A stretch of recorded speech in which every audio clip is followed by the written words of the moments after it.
This is the story of how 315 American farms filed for bankruptcy in 2025 and why that crisis is reshaping agriculture right now in early 2026. Here in February, the agriculture industry is facing one of its most turbulent periods in years. Farm debt has climbed to a record $624.7 billion.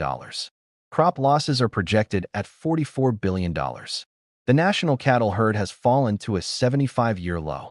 At the same time, the federal government is rolling out emergency assistance programs while controversial policy decisions are creating deep divisions across the industry. In 2025, 315 farmers filed for Chapter 12 bankruptcy protection in the United States. That represents a 46% increase from the 216 filings recorded in 2024 and marks the third consecutive year of rising bankruptcies after the industry reached historic lows in 2022. Bankruptcy is rarely a first step. It usually comes after months or even years of financial strain, meaning those 315 cases reflect long building pressure finally reaching a breaking point. The Midwest has been hit the hardest.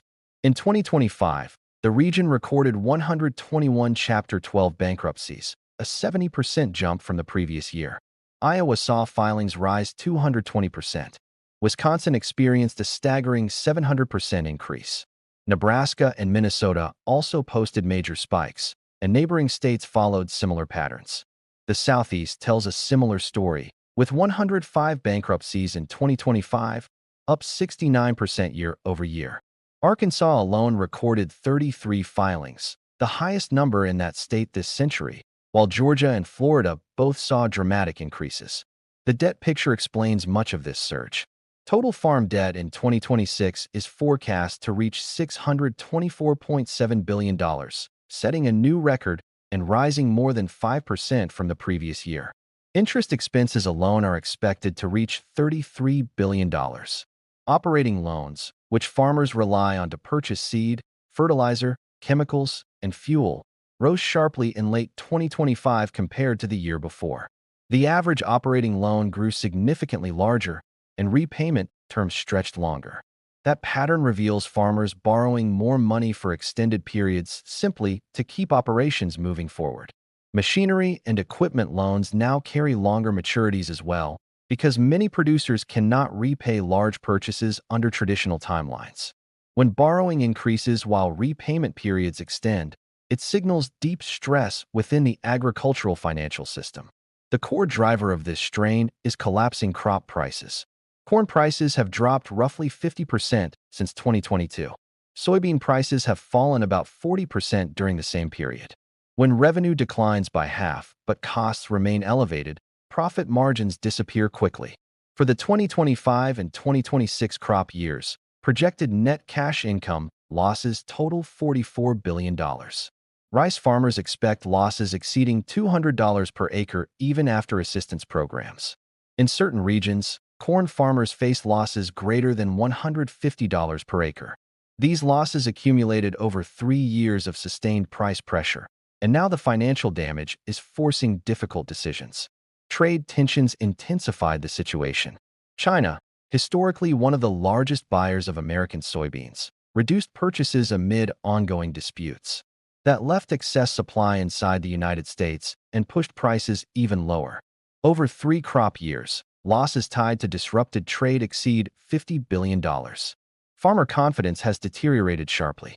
Recent economic surveys show a rising percentage of producers expecting bad financial conditions both in the coming year and over the next 5 years. That loss of confidence directly influences planting decisions. Many farmers are reducing acreage because planting fewer acres at a smaller loss appears safer than maximizing production at a deeper loss. While crop producers struggle with low prices, cattle ranchers face a very different challenge. The United States cattle herd now stands at approximately 92 million head, the lowest level in 75 years. Decades ago, the herd exceeded 130 million head, meaning the country has lost tens of millions of cattle over time, with the most rapid declines occurring in recent years. Severe drought beginning in 2022 hit major cattle states across the plains. When pasture dries up, ranchers must either purchase expensive supplemental feed or sell animals. Many chose to reduce herds, including breeding stock, which results in fewer calves born in subsequent years and prolongs the contraction cycle. Wildfires destroyed grazing land, and disease concerns halted certain cattle imports, tightening supply even further. Strong cattle prices have helped many livestock operations remain profitable. Feeder cattle reached record highs in 2025 because supply is so limited. However, those higher producer prices have translated into rising retail beef prices. Ground beef climbed to nearly $7 per pound in late 2025, significantly higher than prices just a few years earlier. In response to elevated beef prices, the federal government expanded beef import quotas from Argentina in early 2026. The policy significantly increases the allowable volume of Reporters argue that increased supply will ease pressure on producers. Critics within the cattle industry note that the additional imports represent only a small fraction of total U.S. supply and may not meaningfully lower retail prices. They also warned that increasing imports during a herd rebuilding phase could discourage domestic investment. The dairy sector faces its own set of pressures. Milk production remains high, while price forecasts have softened. Although the dairy herd has edged slightly lower from its recent peak, global dairy prices have weakened. Margins remain tight, and many producers face difficult operational decisions heading into the rest of 2026. To address broader agricultural stress, the federal government introduced direct assistance programs aimed primarily at row crop farmers. Additional agricultural funding passed in 2025 will continue rolling out through 2026 and 2027. USDA has also announced plans to purchase dairy products and specialty crops to help stabilize markets. Despite these measures, regional differences remain significant. The Midwest continues experiencing heavy bankruptcy activity tied largely to corn and soybean losses. The Southeast struggles with rice and specialty crop challenges. The Southern Plains confront persistent drought and wildfire risk that compounds financial strain. Each region faces unique conditions, but overall pressure is mounting across the country. At the center of this crisis lies a fundamental disagreement about solutions. Some policymakers view the situation as a series of temporary shocks that require short-term relief and supply adjustments. Others argue that deeper structural issues involving trade policy, market concentration, and long-term investment demand a different approach. As 2026 unfolds, several key developments remain in motion. Imported beef is entering the market, and analysts are watching retail prices closely. Assistance payments are being distributed to eligible producers. Farmer confidence surveys will continue measuring sentiment. Harvest results later this year will reveal whether crop prices stabilize or deteriorate further. For those working in agriculture, the immediate focus is managing cash flow, protecting assets, and navigating uncertainty. For those observing from outside the industry, one message stands out clearly.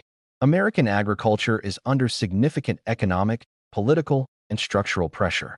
The 315 farm bankruptcies recorded in 2025 represent real families facing extraordinarily difficult decisions about their livelihoods. If financial conditions fail to improve meaningfully, that number could rise as 2026 continues to develop.